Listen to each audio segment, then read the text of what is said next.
Ağ gilas tez qaralan meyvədir, amma mən nə limonlu suya qoydum, nə də buzlu suda saxladım. 4 kilo gilası 2 hissəyə ayırıb tez-tez tumunu çıxardıb ayrı-ayrı bişirdim ki, vaxt uzun çəkib meyvələr qaralmasın. Bişirəcəyim ləyənə su, şəkər tozu töküb şirəni hazırladım. Təmiz yuyub çəkirdəyini çıxartdığım meyvəni şirəyə töküb suyunu buraxana qədər ocağın altını orta xodda saxladım. Mürəbbə suyunu buraxıb qaynamağa başlayanda ocağın altını tam yüksək xodda artırıb ara-ara ləyəni sirkələyərək 30-35 dəqiqəyə bişirdim. Mürəbbə bişdi, ocağın altını söndürüb ləyəni sirkələyərək üzərindəki kəfi yığıram. Derdimin dermanıdır,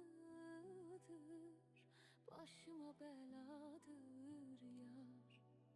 Gözlerin ağladır yar, bir cüt piyaledir yar. Derdimin